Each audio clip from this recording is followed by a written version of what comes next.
Good evening once again. Thank you all so much for joining us this evening. I'm Jeannie Braha, the Executive Director of Rock Creek Conservancy. The Conservancy is the philanthropic and stewardship partner to Rock Creek Park of the National Park Service and the voice for the Rock Creek watershed. You are all in for a real treat this evening. We're delighted to feature a conversation between author Melanie Choukas-Bradley about her new book, Resilience, and naturalist Wendy Pauls. Rock Creek Conservancy is a nonprofit organization that uses people-powered restoration, that is volunteer action, to restore the forests of Rock Creek, which are truly the lungs of our region. And as the world struggles with respiratory illness, we're grateful to have such a producer of clean air in our midst.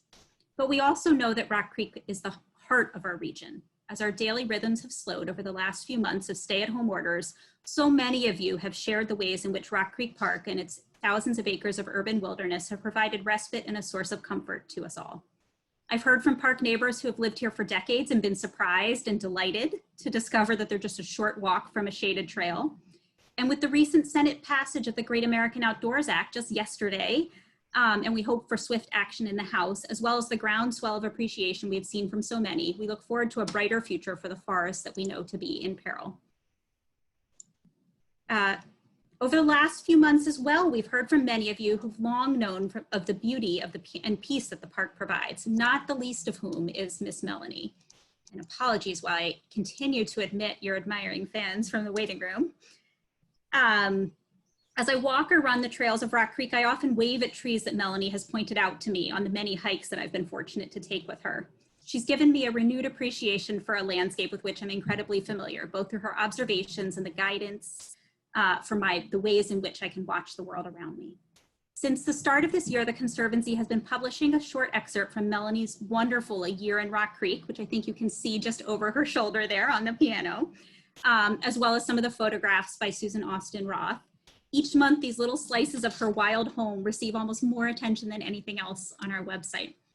Melanie's new book, Resilience, Connecting in Nature in a Time of Crisis, highlights the gifts we've received from Rock Creek and our other natural areas during these challenging times, and offers clear tips and guidance for creating our own wild homes, whether in Rock Creek or just off your building's balcony. Melanie is a gifted naturalist who's helped so many of us deepen our appreciation for Rock Creek, as well as understand the ways we can responsibly recreate and benefit from nearby nature. She's the author of a rapidly growing number of books, including a wonderful chapter about the ways in which Teddy Roosevelt enjoyed Rock Creek and used it as a site for diplomacy in the recent A Naturalist in the Arena. She's a certified nature and forest therapy guide and serves on the advisory board of Capital Nature and the advisory committee of the Montgomery Countryside Alliance. She's joined in this conversation this evening by environmental educator and author of that new book's foreword, Wendy Pauls. Wendy's extraordinary volunteer and professional career have been an inspiration to so many of us. She's taught students love and appreciation of the natural world for decades, beginning in the Boston Public Schools and later at the Potomac School in McLean, in the Barrington, Illinois Public Schools, where she was known as the Nature Lady, and Director of Education for Citizens for Conservation, a community conservation group in Barrington. She's presided over 2 community conservation organizations, authored a nature activity series for children, edited a conservation newsletter for a decade, and been the longtime participant in prairie and savanna restoration. Recently, Wendy authored an op-ed in the Washington Post, In a Bleak Year, The Natural World Stirs Hope, where she keenly spoke to our own mission, hopes, and dreams here at Rock Creek Conservancy. One of my favorite passages from that is her quote, "My hope is that when we emerge from this troubling time, people around the globe will find themselves more keenly aware of how blessed we are by the gifts of the natural world, prairies, wetlands, forests, mountains, deserts, oceans, and all their remarkable inhabitants, as well as by wild pockets in our cities and town." Wendy has a long history with Rock Creek Park, having spent many hours hiking, biking, birding, and teaching here, so we're delighted to have her, even virtually, with us. And for those of you who are keeping track, Wendy is the subject of the June 7th entry of A Year in Rock Creek. So you are truly in for a treat this evening. When we spoke last week, Wendy and Melanie each connected from their homes and noted that the Zoom meeting we had was the first time or the closest they had ever come to being inside together. They truly share an affinity for the natural world and for exploring it with others who share that passion. So with that, I'd like to go ahead and get started. As Wendy and Melanie speak, please feel free to use the chat function of the Zoom to submit questions. Around 6:15 or so, I'll unmute myself and share those questions with Melanie and Wendy. We're really thrilled that such a wonderful mix of Rock Creek Park and Rock Creek Conservancy advocates, supporters, weed warriors, stream team leaders, and other friends and volunteers, as well as many of the voices you'll see in the book, have joined us tonight.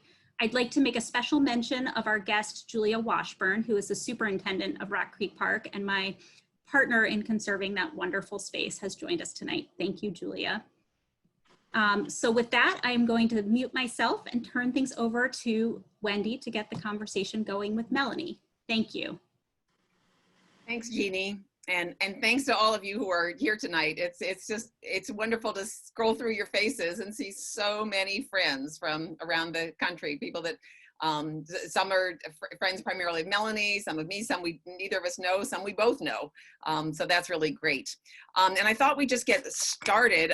You should know that Melanie and I are good friends with a friendship that began in nature. And Melanie, you might just tell a little bit about how we met. Oh, I'd love to talk about how we met, Wendy. And thank you so much, Jeannie. Thank you for that wonderful introduction. And thank you for all you do for Rock Creek Park. And I want to thank everybody with the Rock Creek Conservancy. And I'm so glad that Julia Washburn is with us and everybody else. And it's just great to see all our friends. So Wendy and I met, as Jean said, we have spent very little time indoors together. We actually met on Sugarloaf Mountain. When her husband Hank was Secretary of the Treasury, I was asked to lead a hike, a nature hike on Sugarloaf Mountain. And Wendy, of course, came, and I think we had about 60 people on that walk. Is that about right? So the minute I met Wendy, she said, "This is really going to be challenging." And she stepped right in and stepped right up and offered to help. And we, ushered people up to the top of the mountain. We had Secret Service agents with us. And Wendy immediately started identifying the warblers that were singing and the other songbirds. I was having people line up to look at mountain laurel flowers with a hand lens and have them scratch and sniff a black birch twig to get that wonderful fragrance from the twig. And we just kind of fell in together, leading this walk together. We had never met, and it just was the most natural thing in the world. And before the walk was over, we agreed to get together again. And a week later, we took this wonderful walk in Rock Creek Park that I write about in the book, A Year in Rock Creek Park. And we've just been friends ever since. And so many of you are kindred spirits who we know from nature, and we've seen you rarely inside either. So I appreciate your spending a little more screen time. I'm sure you'd rather be outside, and we would rather be outdoors with you too, of course, but this is the next best thing. So. And Melanie, at that point when I met you, you'd written the book on Sugarloaf, you'd written City of Trees. Mm-hmm. I think that was it at that point, but just tell us a little bit about how you got into writing. Because you're one of the most prolific writers that I know. Oh, thank you. Oh, I don't think of myself that way at all. I've always loved writing. And when I moved to Washington, I was actually looking for a job as a journalist. I had been the news director for a radio station in New Hampshire. Okay. And so I came to Washington thinking I'd just breeze into some fabulous journalism job. And that did not happen. However, when I got here, and it was when my husband, Jim, who is here with us today, I can't see his face, but I see his name. I know he's here. He was starting law school when we moved here many years ago. And I just fell in love with the trees. I was so impressed with the trees of Washington, with their diversity, with their history. And so I decided to write a book about the trees of Washington. And then all of my books since have really been about nature in my backyard. And I'm just a firm believer in connecting with nature right where you live. And so everything has just really flowed from my, combined love of nature and love of writing and just putting them together. But in that one, your first edition of that book was in 1981, I think. And, yes. I was just rereading the introduction this afternoon. And what I'm struck by is that it combines, many field guides. If you look at City of Trees, you might think it's just a field guide to trees. It's not just a field guide. There is so much history in that. And you talk about how you discovered history about our founding fathers, in early presidents, through trees, because most of them were horticulturists. And I love that you write it as a guide, as someone who guides. And tell us a little bit about, many writers are happy just to write and just be producing writing. You continue to guide and write. Yes, I wouldn't be happy if I was just isolated as a writer. I love being with people. Nothing makes me happier than being out in the field with people who love nature and really have that sense of wonder, that appreciation for natural beauty. To share that with other people is so rewarding. So that's all tied together. My life is really quite seamless in that almost all of my friends I met through nature.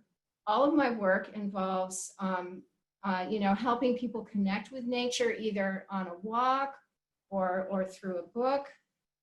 It feels really nice. It's not at all lucrative. My husband is the breadwinner in the family. I could not live in Washington, D.C. on what I make doing what I do.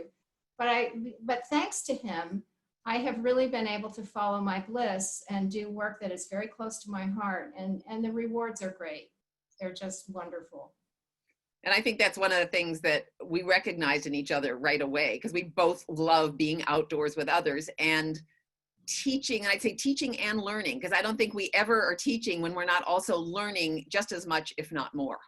That is such a great point. And when you go out in the woods with other nature lovers, we're all learning from each other. We're learning from nature and we're learning from each other. And it's really a wonderful thing. And I know both of us are quite passionate about trying to spread that joy to people who haven't experienced it yet. Yeah. And I think that during this time, during the pandemic and all we've been through, when, our physical horizons have been limited and the things we usually do, we haven't been able to do. And a lot of people have been really discovering the joy of being in nature and just connecting with nature right in their own backyards. Well, that's something you and I've talked about. I mean, even just during emails before this program ever came about, it is just that what we were both hearing from friends already involved with nature and other ones that aren't so involved with nature. And we're getting emails and photos and all kinds of things. And, it's really been, I find it incredibly heartening to see eyes opening. It really is. And so many of the people that are here with us this evening shared incredibly eloquent nature experiences that they've had during this time. And many of them are quoted in the book. And like you said, they've just been, I've been so delighted by the photographs and just all the emails and text messages, sharing those moments in nature, just those joyful moments when you're so taken by a spontaneous experience, you just got to share it. And we're really lucky that we have the technology that we can do that. Well, you wrote this book in what I consider record time for publication, but you were so poised to write it because it really captured what you've been thinking about for a long time. So tell us just a little bit how this book came about. Yes. So how it came about, my publisher, who is a longtime friend, Tim Ward, is the publisher of Changemakers Books. It's an imprint of a British publisher, John Hunt Publishing.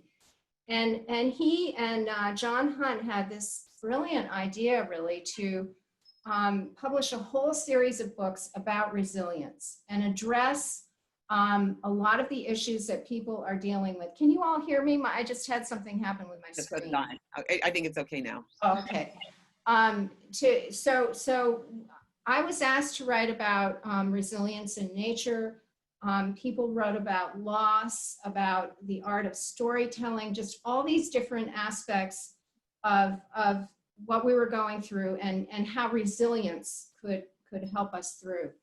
So he asked me to do it, and he told me what the deadline was, which I think was 3 weeks. Yeah. And I usually take years to write books. Tina Brown and I took 10 years to write our 2 Sugarloaf books. But, you know, I just had to rise to the challenge. And like you said, I mean, it was very natural for me to write it because everything in that book is so close to my heart.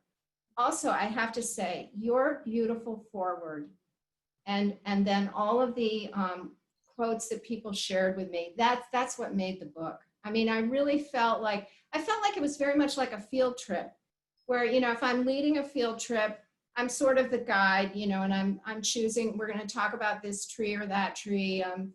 We're going to, you know, I feel like, you know, it's my responsibility to be a guide, but all the things that people share during the walk are what really make that walk special. And it was the same thing with this book.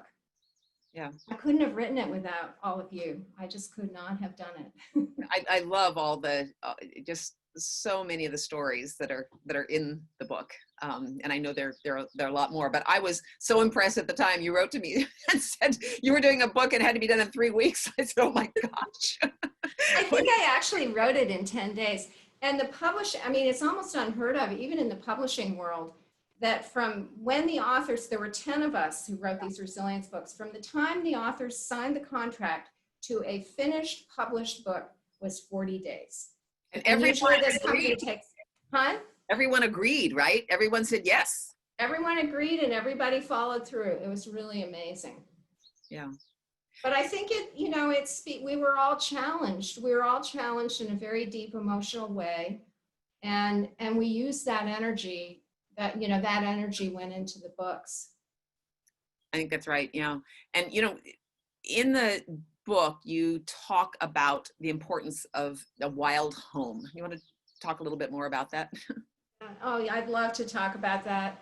So, you know, when I lead walks, one of the things I almost always say is, if you want to really learn about nature, the best way is to have a wild home, to find a place that you love that's very near where you live so you can visit often, and get to know it through all the seasons, all different types of weather, all times of day, through the years, and you develop an intimate connection with that place. It's very much like a relationship with a person.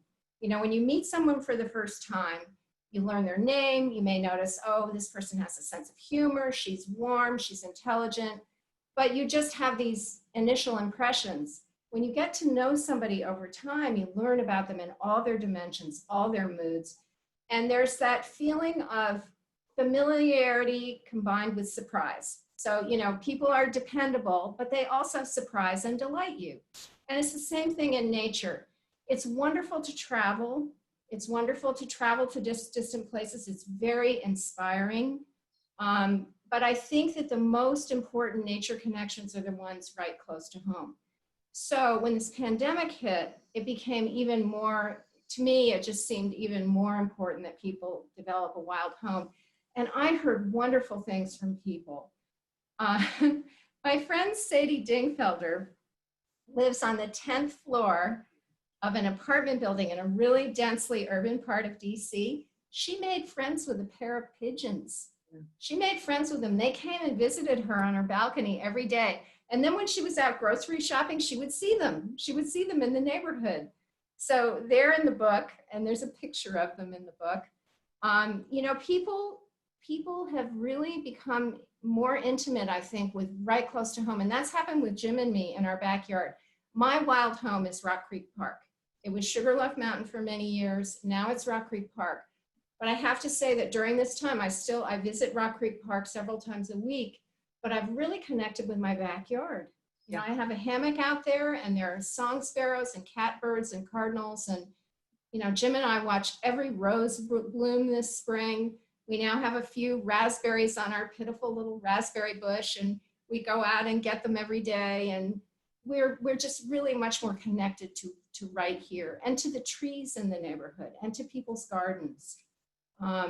So it's really changed me. You know, it's made me even more, you know, aware of the value of a wild home. And I feel like I've just talked for way too long on this topic. But No, because I think it's incredibly important. And to me, as you were talking, I began to think about Emily Dickinson and Henry David Thoreau. who were in one place. I mean, that's Yes. Dickinson for decades. But look at the creativity and the Oh, I know. capacity for observation and insight that came from knowing their places deeply. Absolutely. And I, of course, I think I quote Thoreau in here, but I want to share this quote. This is from Bob Musil. Some of you, I'm sure, know Bob. He is the president and CEO of the Rachel Carson Council, and he's author of a book called Spring in Washington. That's Lewis Halley. He turned the title around, and he calls his book Washington in Spring. This is what he wrote, and I'm quoting here in the book. We walk much. Our worlds shrunk to the backyard, the near neighborhood, a favorite woodland or wayside. You and I have become like Emily Dickinson, the self-isolated poet, who discovered and reveled and wrote about her garden and a rich, imaginative landscape she developed from the confines of her home in Amherst, Massachusetts. Oh, yeah. Okay. Yeah. But, So, I mean, Thoreau is just the best example of somebody who, just was so connected to Walden Pond and with laser focus and yes. and it's just runs so much in the face of current behavior patterns, or maybe not of current behavior, but just before, I'd say before the pandemic, that there tends to be a real scattered attention. And, you've probably had the same experience I've had, where we'll embark on a walk somewhere and somebody says, well, I've been here before. Students particularly will say, oh, I've been here before. And I'll say, gee, I've been here before too, probably 500 times. And yet every time it's new and every time it's different. And I think there's a change going on where people are realizing, oh, there's so much to notice in one place. Yes, absolutely. And when you have a place that people love collectively, you had the collective love of the place is so special. We have that in Rock Creek Park, and I know you had it in Central Park when you lived in New York, and you had all your birding friends who you'd see in the park. We have that in Rock Creek Park.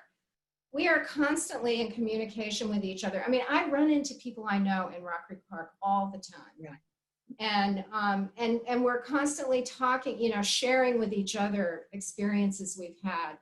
I've had 2 wonderful walks the last 2 days. Yesterday, I was walking in the park and it started to rain, and it was raining really, really hard. But that canopy is so dense. Those trees, that park, it's the oldest urban national park in the country, and it was created 130 years ago, and the trees have been left alone for 130 years. That's a dense canopy. So it rained for about 20 minutes, and I did not get wet. I could hear, it was like this symphony of rain on the leaves, but none of the leaves were reaching none of the raindrops were reaching the ground because the canopy was so thick. And I walked there today, and the sun was shining through the rain-washed canopy, and the wood thrushes were singing. I saw 2 kingfishers having some sort of drama and flying along Rock Creek. And I knew, that there were friends of mine that were probably out walking at the same time who were also experiencing that. Yeah.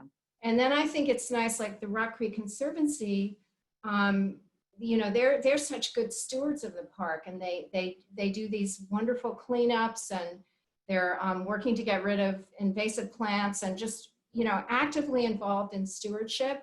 And that just increases your love, when you're also a steward. So it's a very meaningful thing to have a place that you deeply love. And here you mentioned the Symphony of Rain. I've been wondering if, I know that you and I were speaking in this last week about how we've heard from different people, and I think there was a reference in your book too, from somebody who had written a contribution about birdsong, and are there just more birds singing? Well, I think, again, Sandy Millen, she's on this call. Yes. Okay, here's our opening, to birdsong. And I had someone stop me in the supermarket parking lot last week. It was a teacher whose students that I taught, and she said, Wendy, aren't there just so many birds in my yard, And I said, they've always been there, where you haven't been there to see them and hear them. Yes. So that the whole relationship has been altered. Yes, it really has. And, you know, that brings up something that I think about a lot, about how you see beauty, you hear birds, when you make a practice of being aware of them. I mean, there's something about you can, and I know I do this too. If I'm preoccupied and distracted, I can just walk down the street and not see or hear much of anything because I'm so into my own thoughts.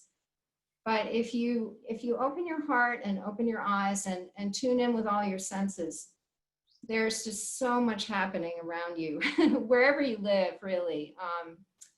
It's just a wonderful thing to be able to do that. And it gives you an immediate connection to place. I think no matter if you're in your own place or even in another one, you will hear sounds or see things that you immediately recognize, and it can give you a connection. You can be totally in a spot you don't know, but you hear, for me, it may be the sound of a golden crown kinglet or something, and I think, oh, I've got a friend. So. I know. And the other thing is, if you really learn your place, like, if you really learn the trees of Washington, the birds of Washington, the wildflowers, when you travel, you recognize their relations, because everything's related on Earth. So if you know trees in the maple genus or flowers in the rose family, and you travel to some distant place, you're going to find them there. And that increases your connection too. So I just think, to really learn your own backyard is such a great way to start. Well, yesterday you were in the rainfall in Rock Creek Park. I was thinking about your forest bathing. You were almost literally forest bathing. Yes. Tell us a little bit just how you got into forest bathing and are now a certified guide. Yeah. So a few years ago, I think it was like 5 years ago, one of my field trip participants brought me this article. It was in Oprah's magazine, of all places, and she brought it to me. I was about to lead a field trip in Rock Creek Park, and I just glanced down at it, and I saw this phrase, forest bathing. And, I started to read a little bit about it, and it totally resonated with me. Because what forest bathing is, it's something that started in Japan in the 1980s, but it's really rooted in the traditional Japanese appreciation for nature. And all it is really is tuning into the beauty and wonder with all your senses. And the reason it resonated with me so much is, when I lead field trips, I love to teach people about trees. I love to teach about ecology, everything that we focus on in field trips. But my favorite moments are the ones where everybody just gets quiet and surrenders to that feeling of reverence over something that's so amazing that you're speechless. And, that's kind of what forest bathing is all about. It's just quietly, going out, slowing down. It's not an aerobic experience. You slow down, you breathe deeply, and you tune in. And once you do that, there is just so much that you experience. It's a really powerful practice. So I learned about it. I almost immediately got on a plane to California. There's a guy who had started an organization out there called the Association of Nature and Forest Therapy. And I went out there to go on a walk with him, and then I became a trained guide. And then I went to Japan for 3 weeks on a forest bathing trip and traveled throughout the country and went on walks with Japanese guides, with the people who had developed the practice. That was wonderful. And now, I lead forest bathing walks. I'm only going to be doing them virtually for a while. I have 3 set up for July with the Smithsonian Associates. We're going to do it. It's going to be a Zoom call. We did a practice this week. It's just an audio where it's not like a visual thing. And it was really cool. I was in my backyard. I was in my hammock for most of it. And there was someone who called in from Florida. And when we did our sharing, because we have our experiences and then we share, she was talking about the palm trees in Florida. There was somebody in Boston who was by the water and was describing the sailboats. And it was just amazing to be on this call with these people who, we were all forest bathing and then sharing from our different places. Yeah. So it's just another creative way of continuing the practice.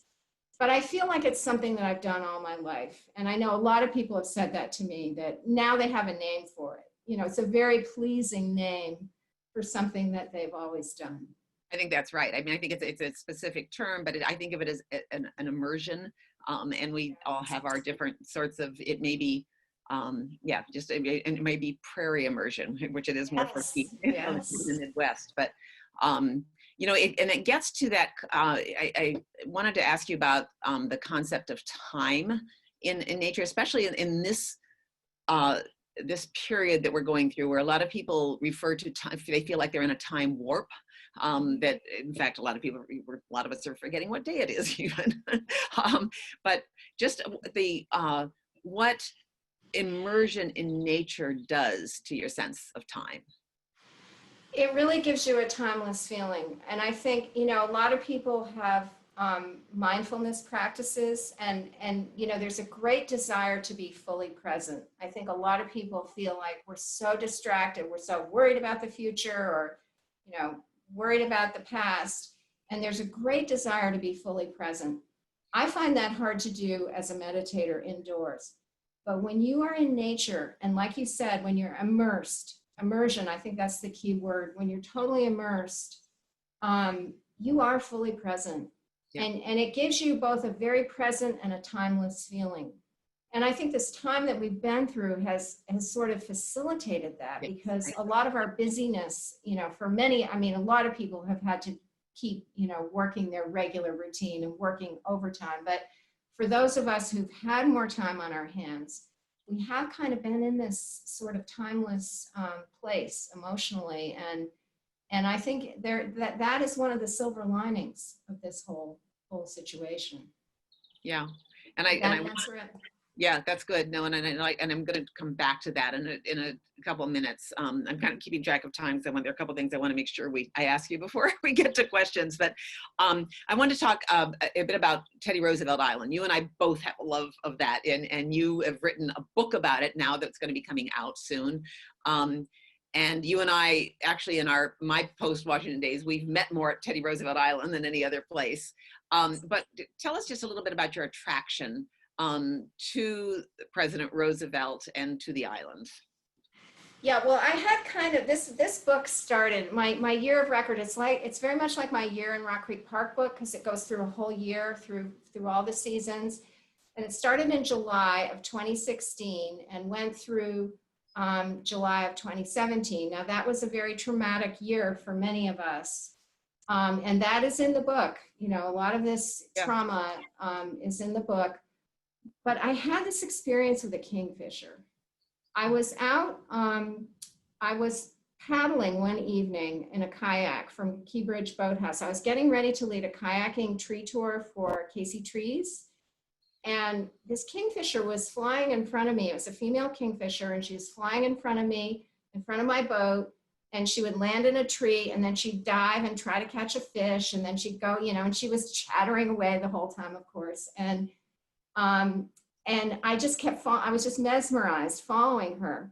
Well, it started to get dark, and you know, the sun had already gone down, and so I had to turn around, and you know, I was very reluctant to turn around. But when I turned around, she turned around too, and she flew out in front of my boat and led me all the way back to the northern end of the island. And it was just one of those experiences that was so amazing. That started me writing this book. This kingfisher really led me to Melanie. I know, it's a bird. You see, I love birds, Wendy. There are a lot of birds in this book.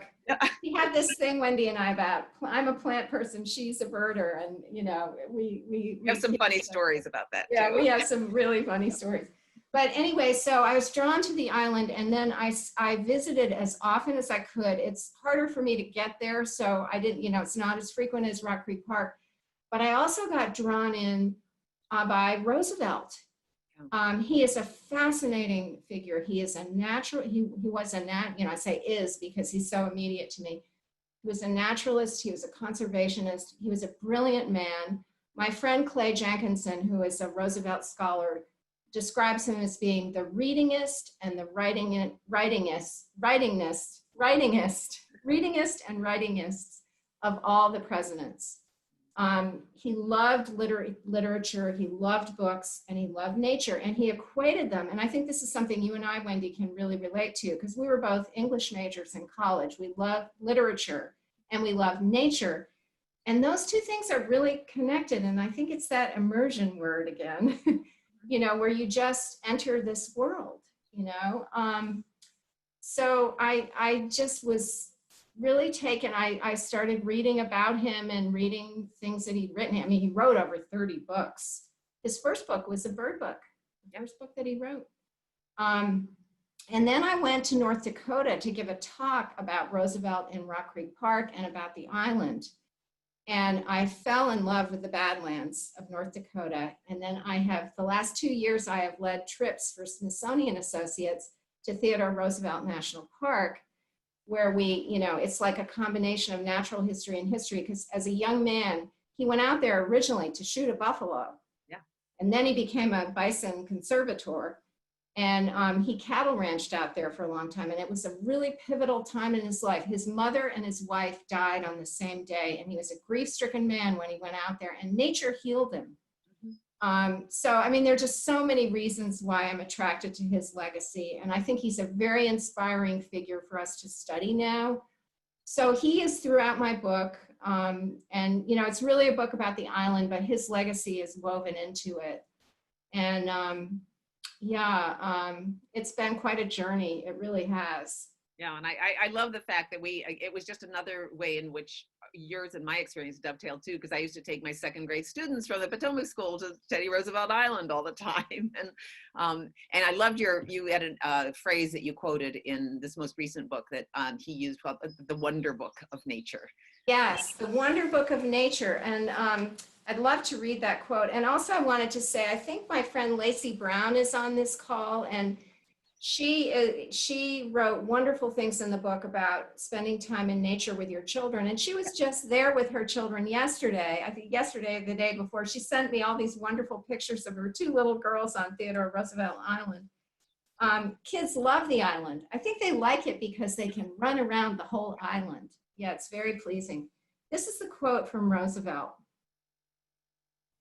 Theodore Roosevelt believed that, and this is the quote, "It is an incalculable added pleasure to anyone's sum of happiness if he or she grows to know, even slightly and imperfectly, how to read and enjoy the wonder book of nature." Yeah, I love that.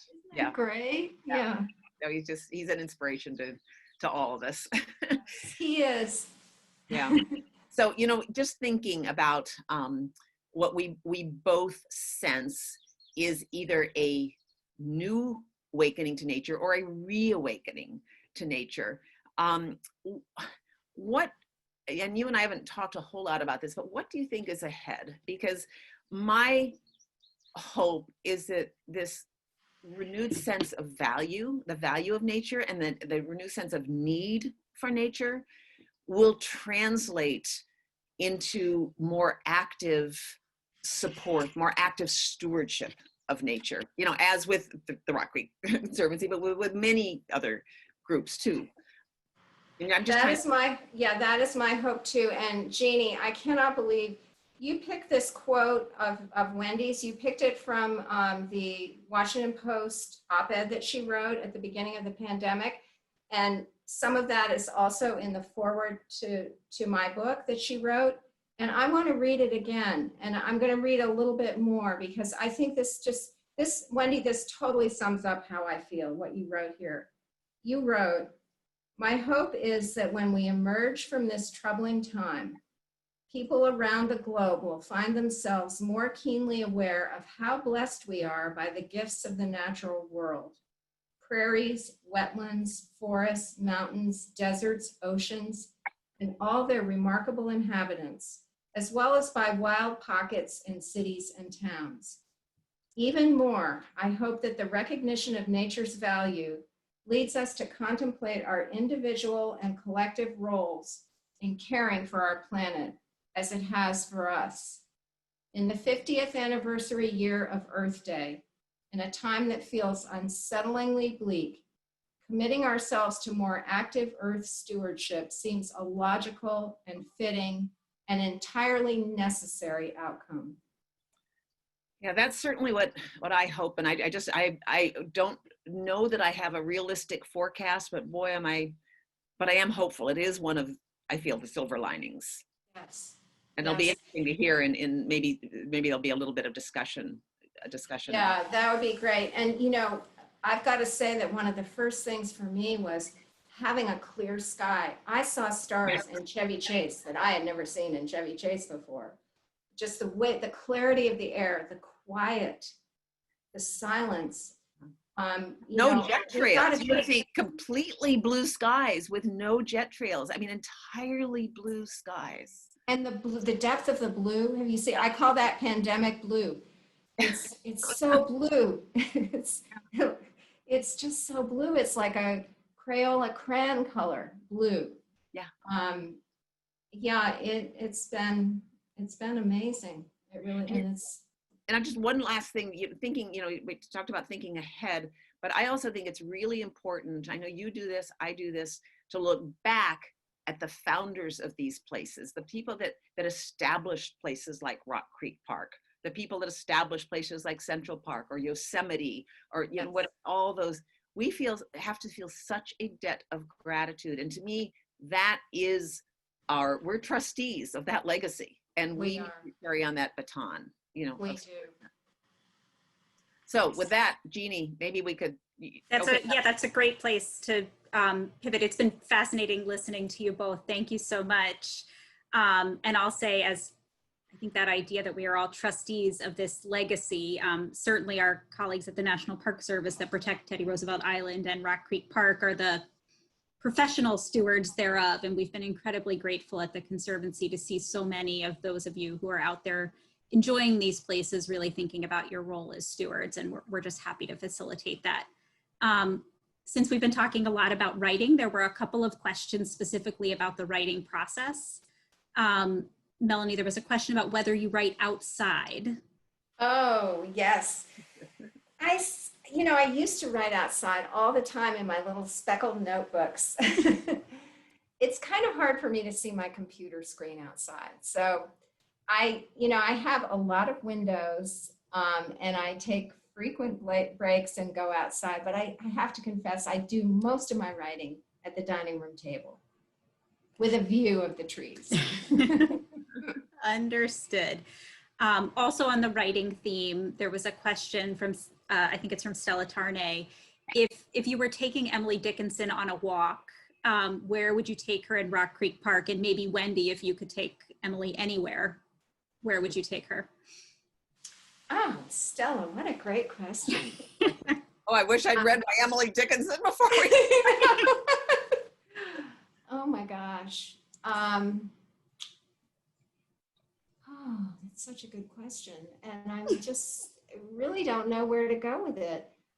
I mean, what wouldn't she love? If I were taking her into Rock Creek Park, we would walk very slowly. We would stop a lot, spend time. I'd probably take her to, there's one very musical stretch of the creek below Boundary Bridge. I think she would like Boundary Bridge, going from Maryland to DC on Boundary Bridge, little footbridge. And then I'd take her down to listen to the water, maybe to one of the beaches. How could she not love it?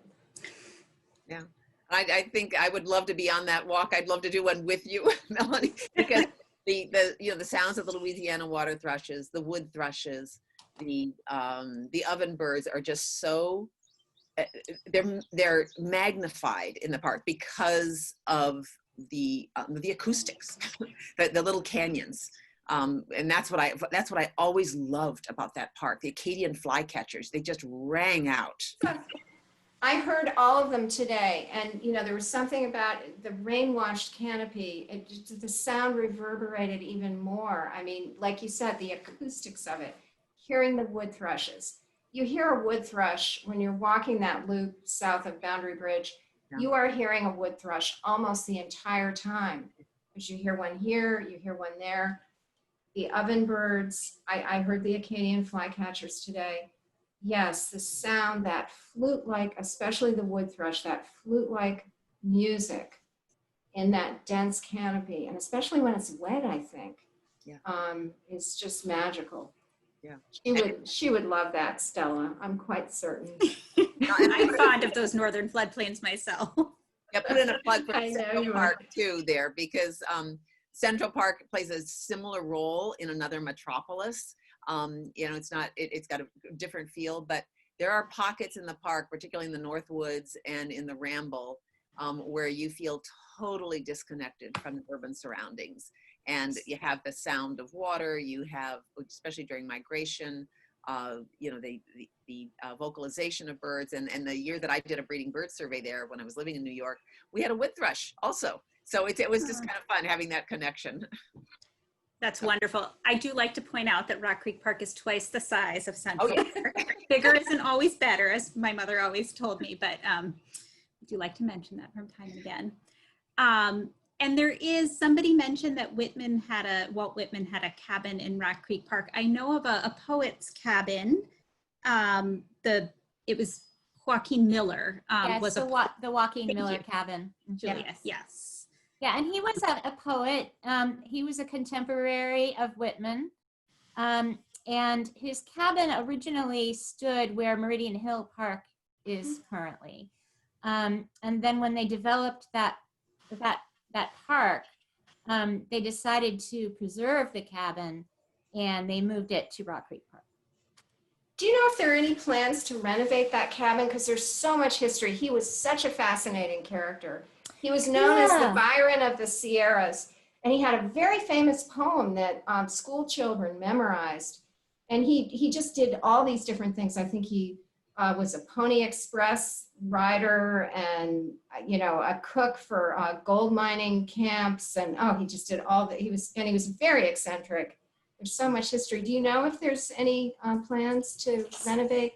So we keep the cabin stabilized, which is a term. Yeah, it looks like it's in good shape. Yeah, it's in good shape. We keep it stabilized. There is a plan to move it out of the floodplain and up near the nature center. And the plan is to, when it is moved to the nature center, to incorporate more interpretive programming around it. Great. And I think when we move it, we'll consider what kind of restoration needs it has. Oh, that is such good news. I'm really happy to hear that. And I will say that that's a long ways off because we have to get the money first. Sure. But that's the plan. Yeah, and didn't there used to be poetry readings every summer in the cabin? Yeah, and there still are. There's a poetry group that meets there, not in the cabin, but next to the cabin. That's great. That's great. And where the cabin is now is a really fascinating part of Rock Creek Park. It's right next to Milk House Ford, which I think people could still drive right through the creek, you know, up until the 1990s, right? Yeah, and I remember that as a child. Yeah. Wow, that's so cool. Yeah. Well, it sounds like there's some great opportunity. Maybe we would have loved to do this program as a hike or a walk with you too.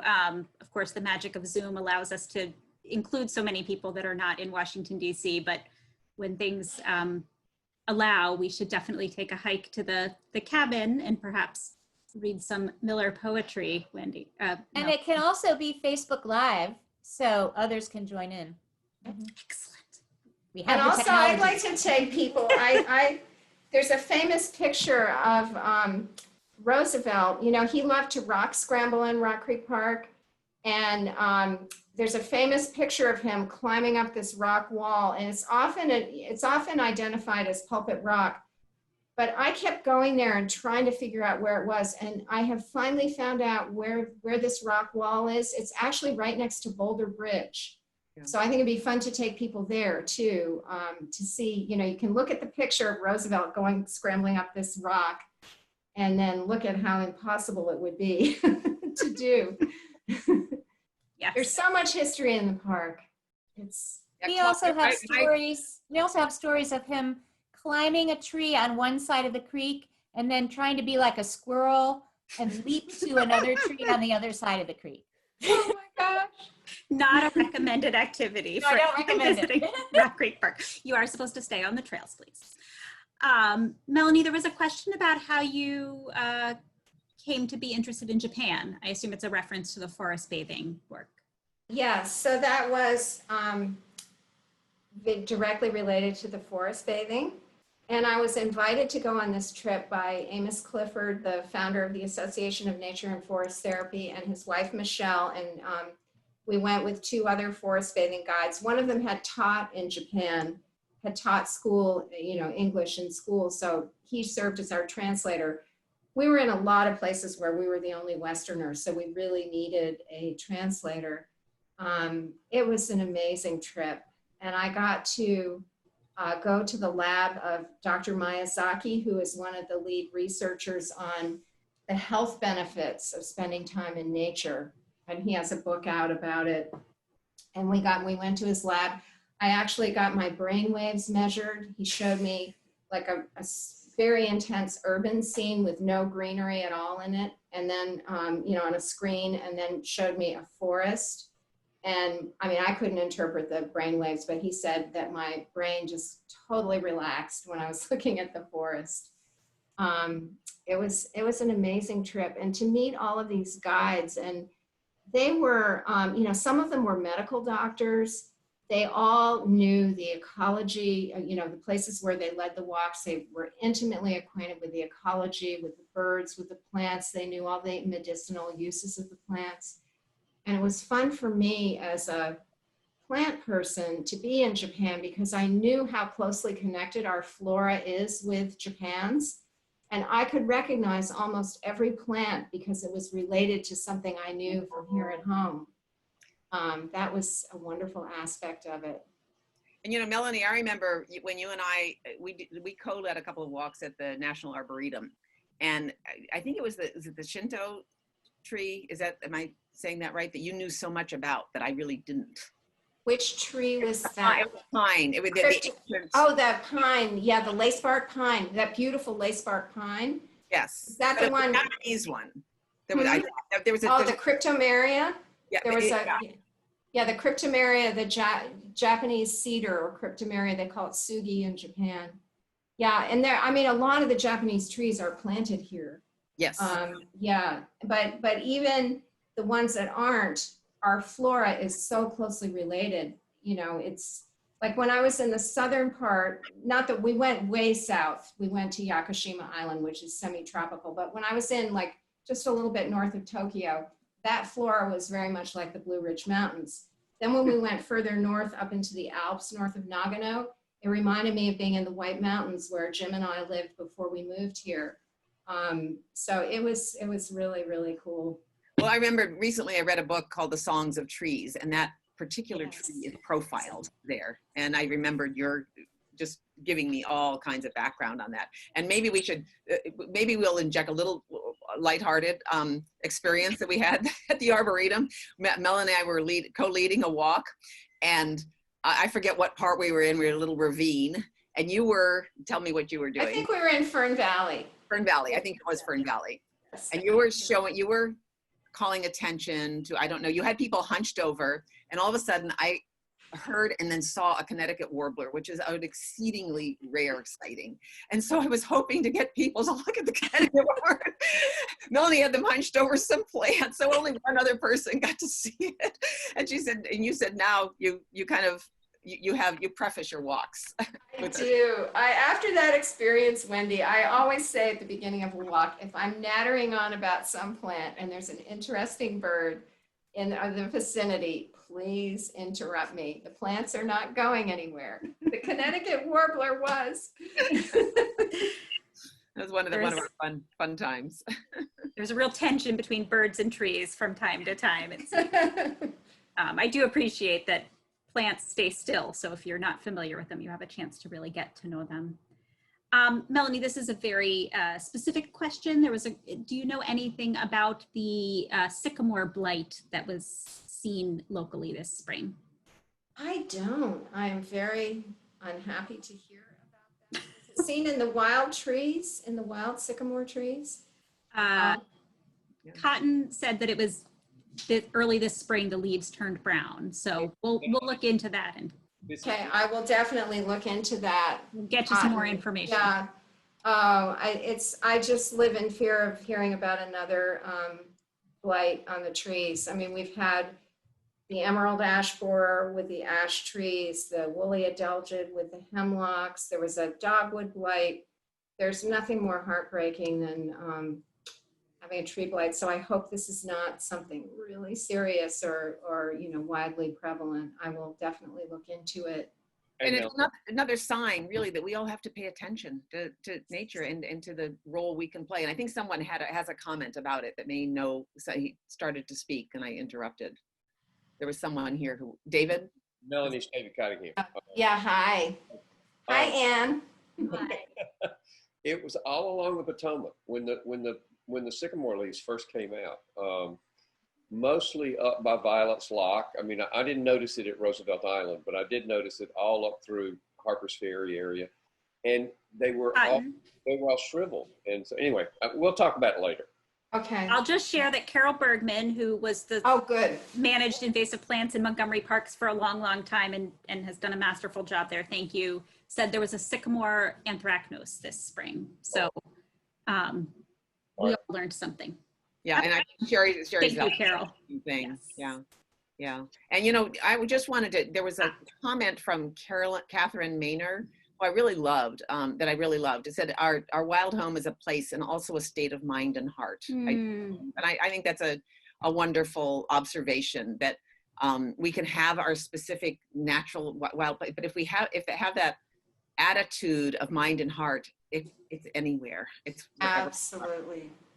And I think if we have time for one last question, Julia asked if you could address the issue of equity and inclusion in wild spaces, and maybe thinking about how everybody can make sure that they have a wild space.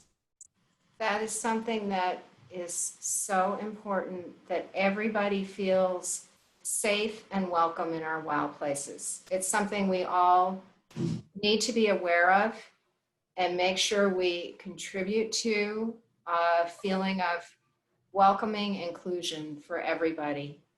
I watched a wonderful webinar last night. It was sponsored by Oregon Wild. It was all about this topic for an hour and a half.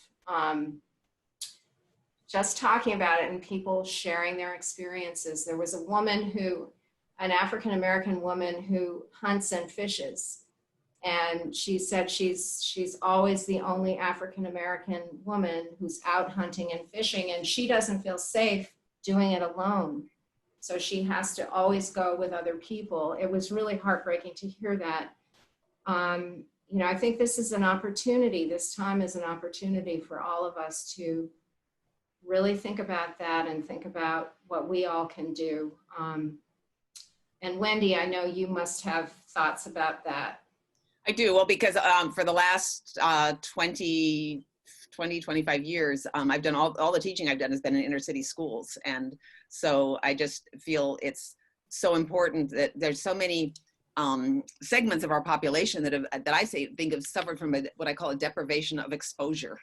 Just haven't had the chance to go. I mean, there were kids in East Harlem and West Harlem where I taught that had never been to Central Park, even though they lived, just a few blocks away.